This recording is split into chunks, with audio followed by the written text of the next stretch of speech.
Namun sebelum itu perhatikan terlebih dahulu tanda mad atau tanda panjang yang di kotak nomor 4. Sekarang perhatikan rumus mad tabi'i yang di kotak nomor 2 yang huruf nun bertasydid, huruf mim bertasydid itu hukumnya adalah gunnah musyaddadah.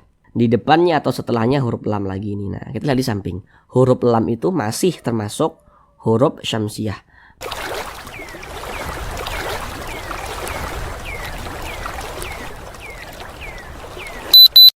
Assalamualaikum warahmatullahi wabarakatuh.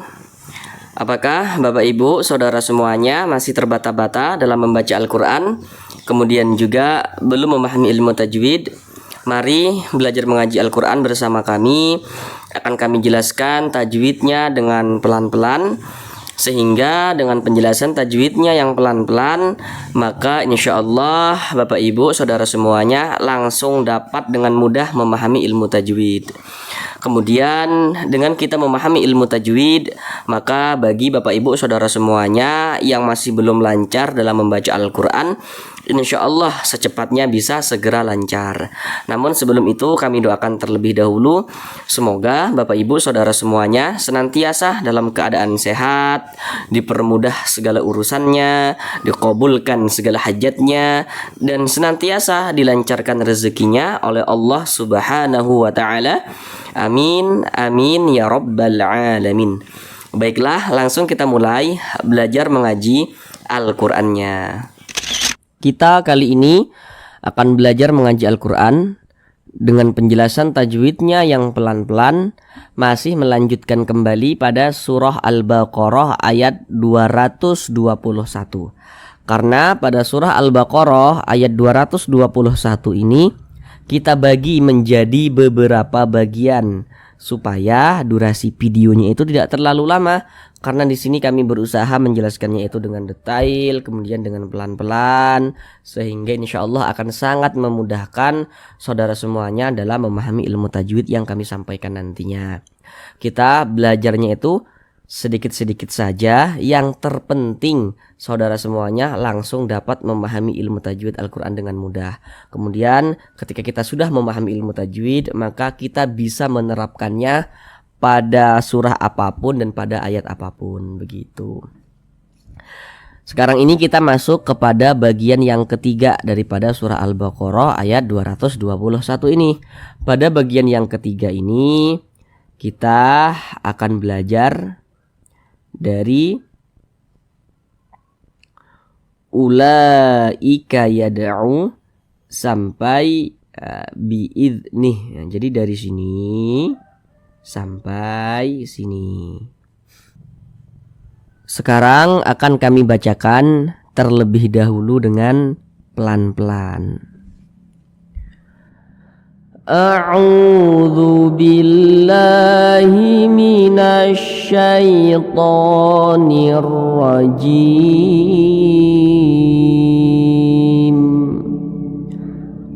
Bismillahirrahmanirrahim.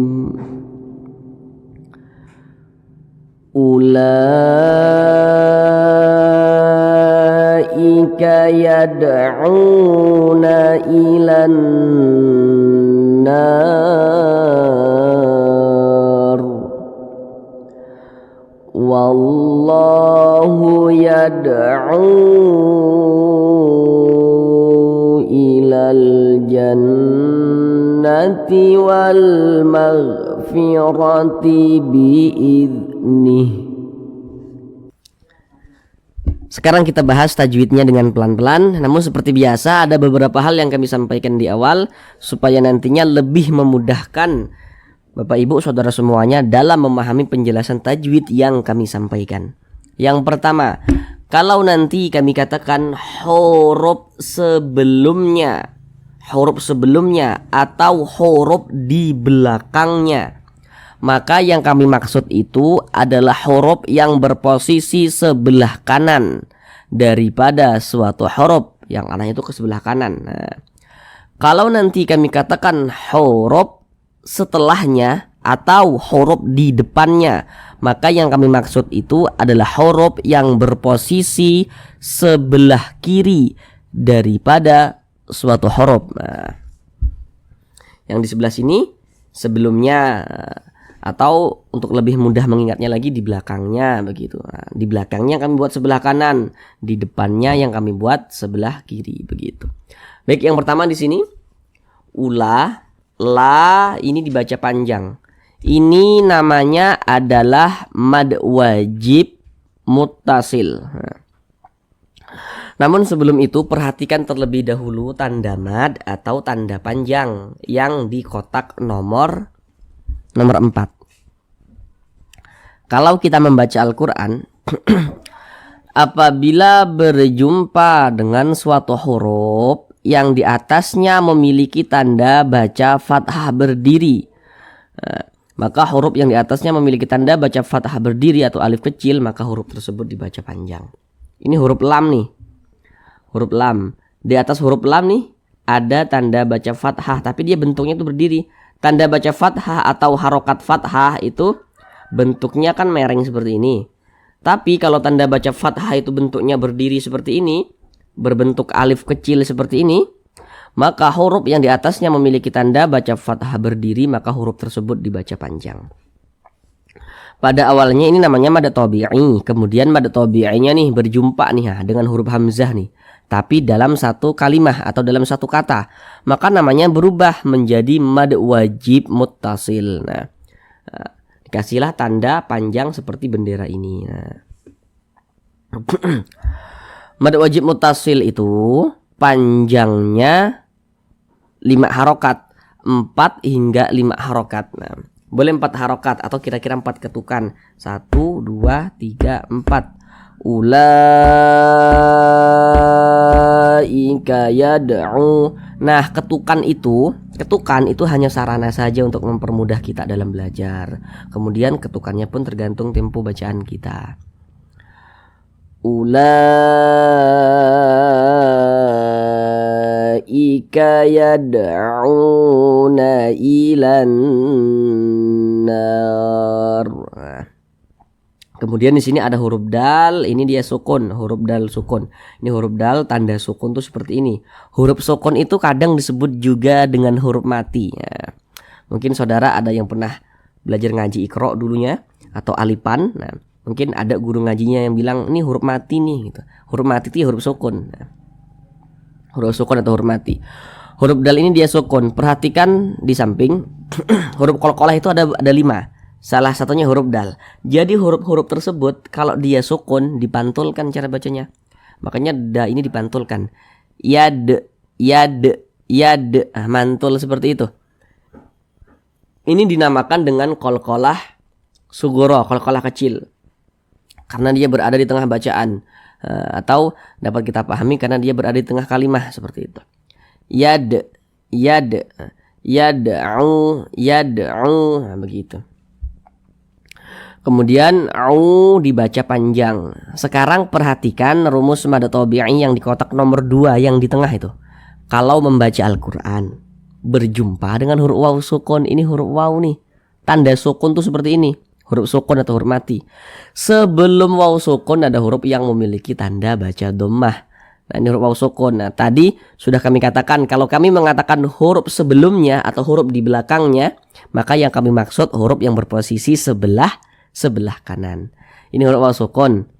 Sebelumnya mana? Nah, berarti yang di sebelah kanan huruf waw sukun mana? Huruf ain ini. Ada huruf waw sukun, sebelumnya ada huruf yang memiliki tanda baca dhammah. Nah, atau untuk lebih mudah mengingatnya lagi, ada huruf waw sukun, di belakangnya ada huruf yang memiliki tanda baca dhammah. Nah, terserah saudara mana yang lebih mudah untuk saudara ingat, untuk saudara pahami, di belakangnya atau sebelumnya begitu. Ini ada huruf waw sukun, sebelumnya ada huruf yang memiliki tanda baca dhammah. Ini tanda baca dhammah namanya nih, atau harokat dhammah. Ada huruf waw sukun sebelumnya memiliki tanda baca dhammah, maka huruf yang memiliki tanda baca dhammah yang berposisi tepat sebelum huruf waw sukun, maka huruf tersebut dibaca panjang. Ini huruf waw, tanda sukun tuh seperti ini. Sebelumnya ada huruf yang memiliki tanda baca dhammah. Nah, huruf yang memiliki tanda baca dhammah yang berposisi tepat sebelum waw sukun dibaca panjang.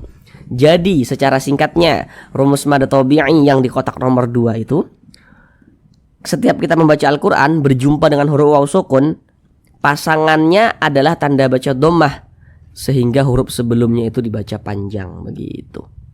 Makanya u ini dibaca panjang.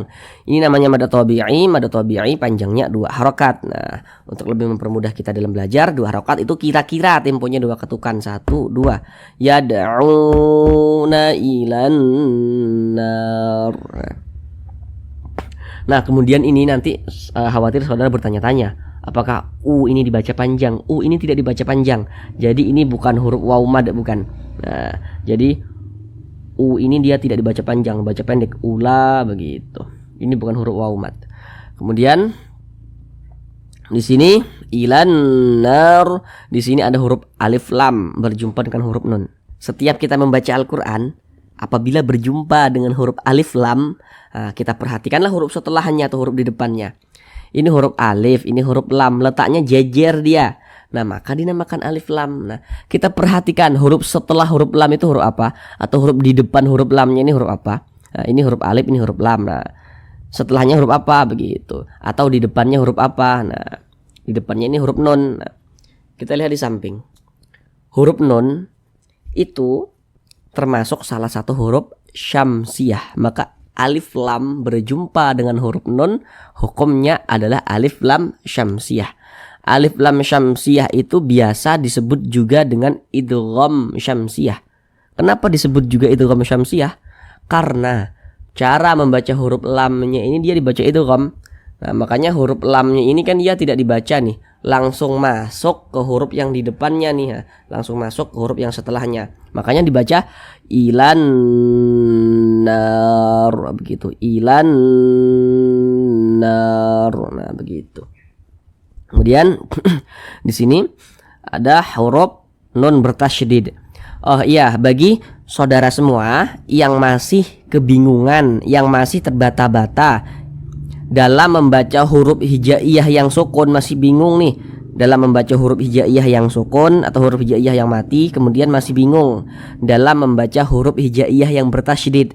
Nah, silahkan saudara kunjungi channel kami, lihat di bagian playlist. Di bagian playlist video atau daftar putar video, di situ sudah kami buatkan playlistnya cara mudah membaca huruf hijaiyah yang sukun dan cara mudah membaca huruf hijaiyah yang bertasydid. Sudah kami buatkan di sana. Jadi silakan saudara tonton beberapa video yang ada di playlist tersebut. Insya Allah saudara langsung bisa mahir membaca huruf hijaiyah yang sukun dan juga huruf hijaiyah yang bertasydid, insya Allah. Nah, di sini ada huruf nun bertasydid nih. Kita lihat di samping. Huruf nun bertasydid, huruf mim bertasydid itu hukumnya adalah gunnah musyaddadah. Perhatikan catatan kecil di bawahnya itu. Itu catatan sengaja kami buat supaya saudara yang masih sangat pemula nantinya tidak keliru dalam menentukan hukum tajwid. Karena nanti tidak semua nun bertasydid, tidak semua mim bertasydid hukumnya gunnah musyaddadah, tidak semua. Kalau kemasukan nun sukun atau kemasukan tanda baca tanwin, nah itu nunnya tetap ada tanda tasydidnya tuh, tapi bukan gunnah musyaddadah hukumnya. Jadi supaya tidak keliru kami buat catatan seperti itu yang kecil di bawahnya itu. Jadi kalau membaca Al-Qur'an berjumpa nun bertasydid atau mim bertasydid, nah kita perhatikanlah huruf sebelumnya yang memiliki tanda baca. Tanda bacanya kita perhatikan. Ada huruf nun sukun, ada huruf nun bertasydid, mohon maaf, ada huruf nun bertasydid. Sebelumnya ada huruf yang memiliki tanda baca fathah nih, atau kasroh atau dhammah. Berarti nun bertasydid atau mim bertasydidnya itu hukumnya gunnah musyaddadah. Ini nun bertasydid nih, sebelumnya nih ada huruf yang memiliki tanda baca fathah atau harokat fathah nih, baris satu ke atas nih harokat fathah namanya atau tanda baca fathah. Berarti nun bertasydidnya ini hukumnya gunnah musyaddadah. Cara bacanya itu digunakan tuh didengungkan. Jadi suaranya itu kita tahan, kita panjangkan sejenak. Ilan nar. Nah, kita panjangkan seperti itu. Ilan nar. Nah, panjangnya itu 2 harokat. Ilan nar. Nah, kemudian nar ini namanya adalah mad arid lis sukun. Namun sebelum itu perhatikan terlebih dahulu rumus mad tabi'i yang di kotak nomor 3. Kalau kita membaca Al-Qur'an, apabila berjumpa dengan huruf alif. Ini huruf alif nih ya, yang disambung dengan huruf nun. Kalau membaca Al-Quran berjumpa dengan huruf alif, kita perhatikan huruf sebelumnya. Yang kita perhatikan itu apanya? Tanda bacanya yang kita perhatikan. Kalau membaca Al-Quran berjumpa dengan huruf alif, sebelumnya ada huruf yang memiliki tanda baca fathah, maka huruf yang memiliki tanda baca fathah yang berposisi tepat sebelum huruf alif, maka huruf tersebut dibaca panjang. Nah, ini alif nih, sebelumnya ada huruf yang memiliki tanda baca fathah nih. Nah, maka huruf yang memiliki tanda baca fathah ini dibaca panjang. Nah, sehingganya huruf nun ini dibaca panjang nih, karena memiliki tanda baca fathah nih. Nah, dan berposisi tepat sebelum huruf alif. Ini huruf alif, sebelumnya ada huruf yang memiliki tanda baca fathah, maka huruf tersebut dibaca panjang. Pada awalnya namanya mad tabi'i, kemudian mad tabi'inya itu berjumpa dengan huruf yang kita sukunkan, maka namanya berubah menjadi mad arid li sukun. Panjangnya boleh 2 harokat, boleh 4 harokat hingga 6 harokat. Yang terpenting konsisten dalam sekali bacaan. Mana huruf yang kita sukunkan? Huruf ro. Ini kita baca ilan nar. Huruf ro nya kita sukunkan. Jangan dibaca ilan nari, jangan. Tapi huruf ro kita sukunkan atau kita matikan.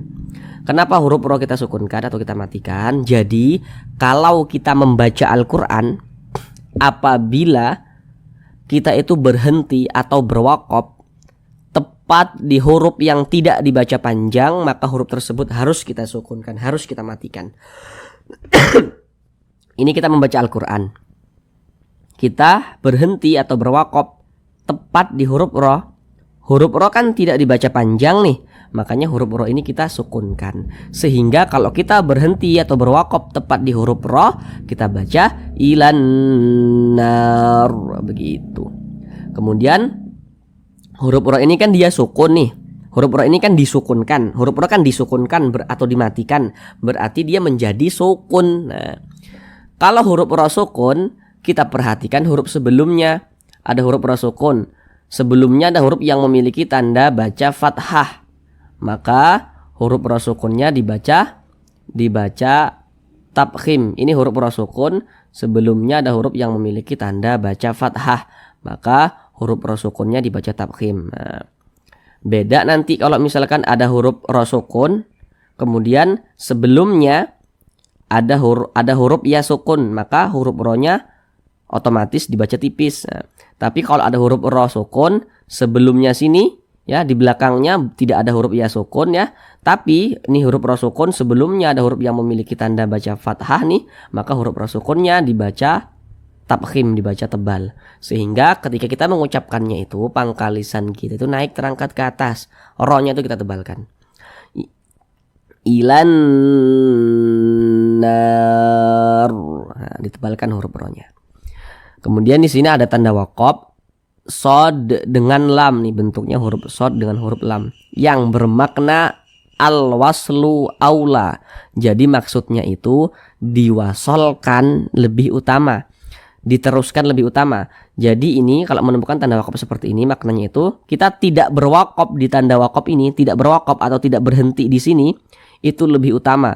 Jadi ini lebih utamanya kita teruskan membacanya, tidak berhenti di tanda wakaf ini, itu lebih utama. Akan tetapi kalaupun kita mau berwakaf atau mau berhenti di tanda wakaf shod dengan lam ini juga tidak apa-apa. Tapi di sini maknanya itu diwasolkan itu lebih utama. Jadi lebih utama disambung atau diteruskan, tidak berwakaf itu lebih utama, begitu. Tapi kalau mau berwakaf pun tidak apa-apa. Kemudian di sini ada lafaz Allah nih. Setiap membaca Al-Quran berjumpa dengan lafaz Allah, kita perhatikan huruf sebelumnya yang memiliki tanda baca. Yang kita perhatikan apanya? Tanda bacanya yang kita perhatikan. Tanda bacanya yang kita perhatikan. Ini adalah lafaz Allah nih. Ini adalah lafaz Allah. Huruf sebelumnya yang memiliki tanda baca mana? Ini nih, huruf waw ini, atau huruf di belakangnya yang memiliki tanda baca nih, huruf waw. Yang kita perhatikan apanya? Tanda bacanya. Jadi kalau ada lafaz Allah sebelumnya ada huruf yang memiliki tanda baca fathah atau tanda baca dhammah, maka lafaz Allah tuh dibaca tebal, dibaca tabkhim. Ini lafaz Allah sebelumnya ada huruf yang memiliki tanda baca fathah. berarti lafaz Allahnya ini kita baca tebal. Nah, ini tanda baca fathah nih, baris satu ke atas nih. Ada lafaz Allah, sebelumnya ada tanda baca fathah, maka lafaz Allah dibaca tebal. Tapi dia bisa juga tanda baca dhammah yang menyebabkan lafaz Allah itu dibaca tebal begitu. Ini dibaca wallah, jangan dibaca wallahu yad'u, jangan, tapi lafaz Allahnya ditebalkan karena sebelumnya nih ada huruf yang memiliki tanda baca fathah. Wallah begitu. Kemudian di sini ada alif lam lagi nih. Nah, di depannya atau setelahnya huruf lam lagi nih. Nah, kita lihat di samping. Huruf lam itu masih termasuk huruf syamsiah. Maka alif lam berjumpa dengan huruf lam nih, hukumnya adalah alif lam syamsiah. Nah, jadi cara membacanya itu dengan cara langsung dimasukkan ke huruf lam ini. Jadi huruf lam yang ini tidak dibaca, makanya di sini kan tidak ada tanda bacanya. Nah, dibaca wallahu yad'u. Kemudian di sini lafaz Allah dibaca panjang. Nah, perhatikan tanda mad atau tanda panjang yang di kotak nomor 4. Kalau membaca Al-Quran berjumpa dengan suatu huruf yang di atasnya memiliki tanda baca fathah berdiri atau alif kecil, maka huruf yang di atasnya memiliki tanda baca fathah berdiri, maka dia dibaca panjang. Ini lafaz Allah, di atasnya nih ada tanda baca fathah, tapi dia bentuknya itu berdiri, berbentuk alif kecil seperti ini, sehingganya lafaz Allah dibaca panjang. Mad tabi'i panjangnya 2 harokat. Namun ada tambahan pengetahuan. Kalau nanti saudara membuka Al-Quran di HP misalnya, atau semoga bisa pergi umroh dan suci ke tanah suci ya, pergi umroh dan haji ke tanah suci, membuka Al-Quran di sana. Di atas lafaz Allahnya tidak ada alif kecil seperti ini, maka lafaz Allah itu tetap dibaca panjang.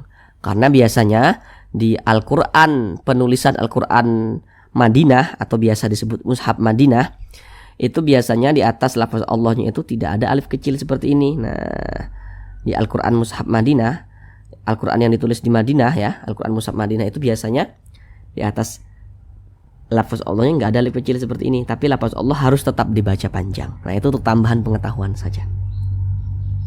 Wallahu yad'u, yad'u, ini dipantulkan lagi, ini cara bacanya dipantulkan. Huruf dal ini dia sukun. Nah, di samping huruf qalqalah itu ada 5, salah satunya huruf dal, maka dipantulkan cara bacanya. Ini sama nih dengan yang ini, penjelasan yang di atas nih.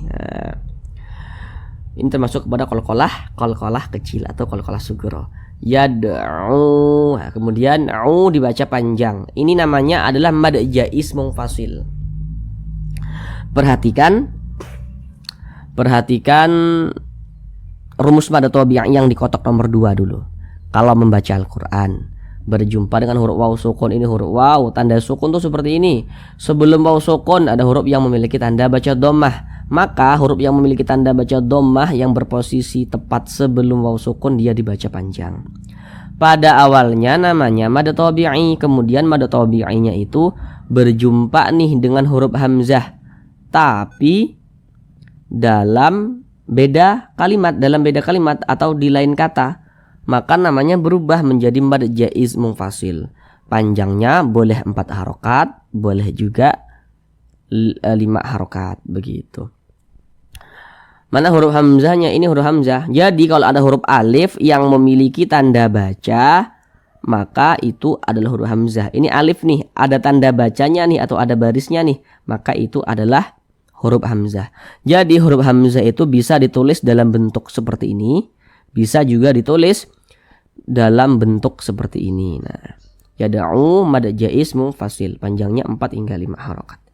Wallahu yad'u ilal jannati wal maghfirati biiznih.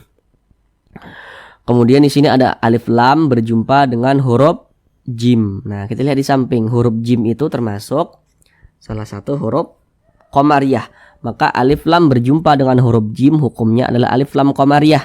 Alif lam qamariyah itu biasa disebut juga dengan izhar qamariyah. Kenapa disebut izhar qamariyah? Karena huruf lamnya ini dia terbaca dengan jelas. Jadi huruf lamnya ini dia terbaca, dibaca jelas. Sedangkan kalau syamsiyah, nah ini syamsiyah nih, huruf lamnya kan dia tidak dibaca. Kalau qamariyah lamnya dibaca, dibaca jelas. Ilal jannati wal maghfirati biiznih. Kemudian di sini ada huruf nun bertasydid. Kita lihat di samping huruf nun bertasydid, huruf mim bertasydid hukumnya gunnah musyaddadah. Sudah detail tadi kami jelaskan di atas. Maka cara membacanya itu digunnahkan. Nah, jadi nah ditahan dulu, dipanjangkan 2 harokat. Ilal jannati wal maghfirati biiznih, begitu. Kemudian di sini alif lam nih berjumpa dengan huruf mim. Kita lihat di samping huruf mim masih termasuk huruf qamariyah. Maka alif lam berjumpa dengan huruf mim hukumnya adalah alif lam qamariyah, sehingga huruf lamnya terbaca dengan jelas. Wal maghfirati biiznih. Kemudian huruf ra yang memiliki tanda baca fathah, maka huruf ra dibaca tabkhim, dibaca tebal, sehingga pangkalisan kita itu naik terangkat ke atas ketika kita mengucapkannya. Wal maghfirati biiznih, begitu. Kemudian ini kalau kita berwaqaf tepat di huruf H, kita baca biiznih. Jangan dibaca biiznihi, jangan. Nah. Jadi kaidahnya bagaimana? Sama dengan yang di atas ini tadi.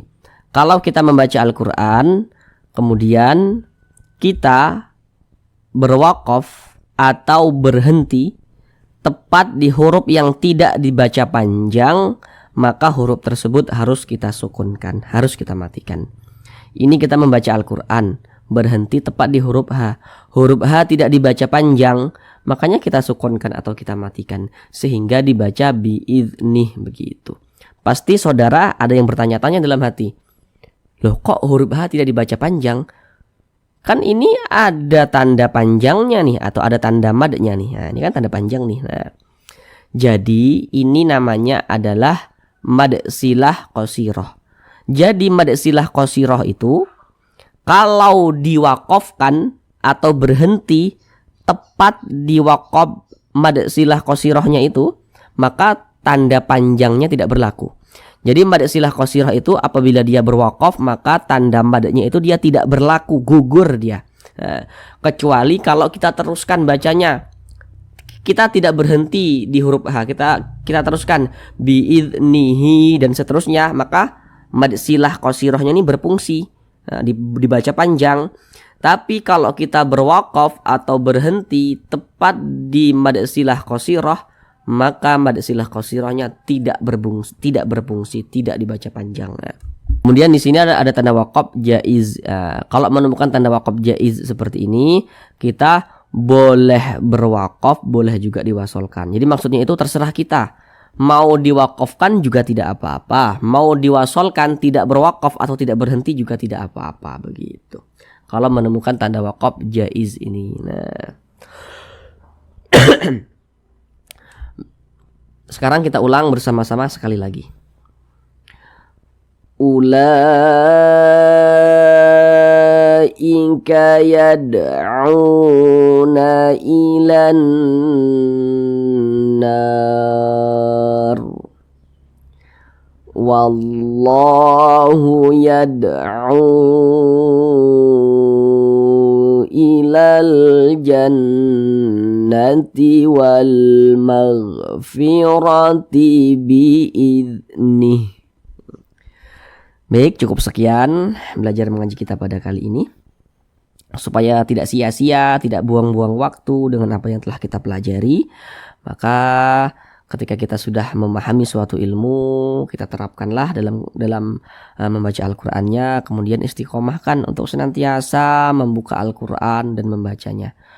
Pokoknya dalam sehari semalam sempatkan waktu untuk membaca Al-Qur'an, walaupun cuma 1 ayat juga tidak apa-apa. Yang terpenting jangan sampai kita melupakan Al-Qur'an, jangan sampai kita mengabaikannya. Terima kasih. Assalamualaikum warahmatullahi wabarakatuh.